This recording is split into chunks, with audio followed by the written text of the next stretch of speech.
اعوذ باللہ من الشیطان الرجیم۔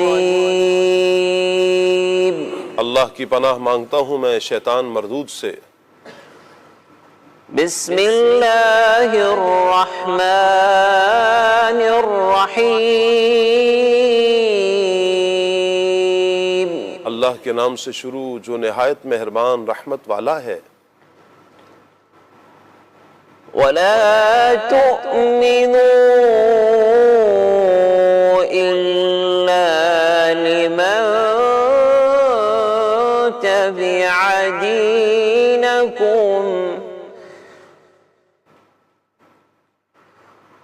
قُلْ إِنَّ الْهُدَى هُدَى اللَّهِ أَن يُؤْتَى أَحَدٌ مثل ما أوتيتم أو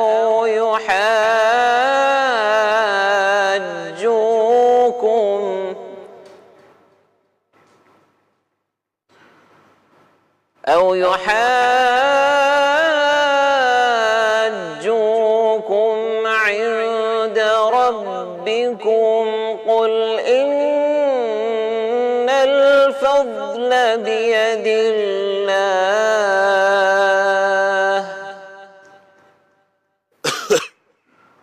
قل إن الفضل بيد الله يؤتيه من يشاء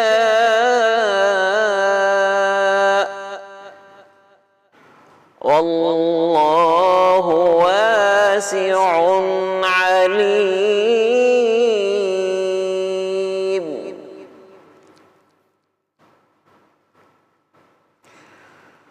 يختص برحمته من يشاء والله ذو الفضل العظيم۔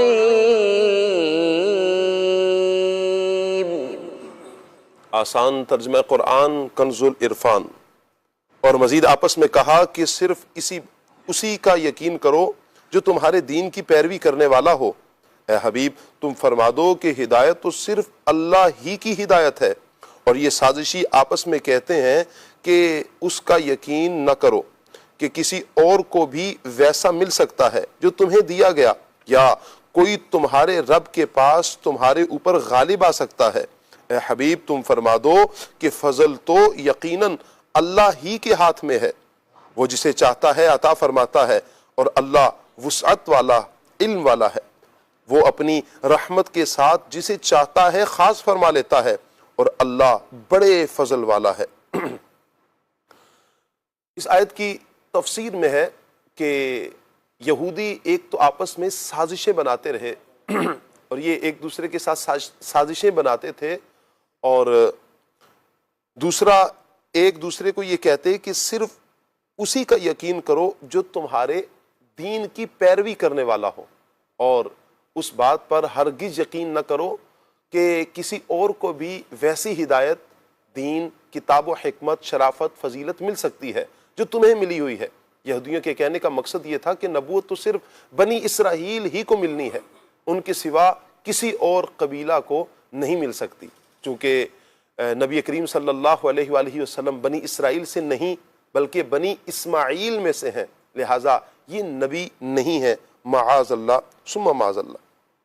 یہودی اس بہانے سے لوگوں کو اسلام سے روکنے کی کوشش کرتے، اور یوں ہی ان کے علماء کا کہنا کہ تم زبان سے اسلام کی حقانیت کا اقرار کرنا مگر دل سے اسلام کی حقانیت کو، اسلام کو قبول نہ کرنا۔ یہودیوں کے یہ دعوے سراسر جھوٹے تھے کہ نبوت ان کے علاوہ کسی اور کو بھی نہیں مل سکتی، کیونکہ اس بات کا ذکر کسی آسمانی کتاب میں نہیں تھا۔ نیز اللہ تعالیٰ نے فرمایا کہ اے حبیب صلی اللہ علیہ وآلہ وسلم تم فرما دو کہ فضل تو یقیناً اللہ ہی کے ہاتھ میں ہے، وہ جسے چاہتا ہے عطا فرما دیتا ہے، یعنی وہ جسے چاہتا ہے نبوت عطا فرماتا ہے۔ وہ جس چیز میں اللہ تعالیٰ نے قید نہ لگائی، تم لگانے والے کون ہوتے ہو؟ نبوت میرا فضل ہے، جسے چاہوں عطا فرماؤں، میں نے اس کو بنی اسرائیل کے لیے خاص نہ فرمایا۔ اس آیت سے یہ بھی معلوم ہوتا ہے کہ نبوت اعمال سے نہیں بلکہ محض اللہ پاک کے فضل سے ملتی ہے۔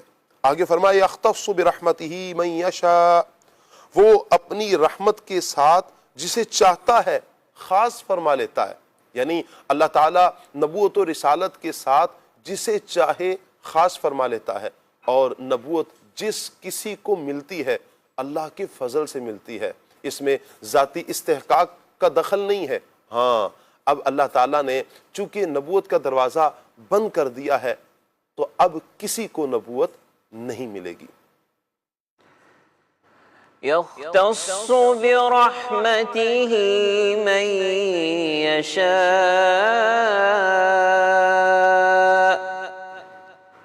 والله ذو الفضل العظيم صدق الله العظيم۔ جزاک اللہ۔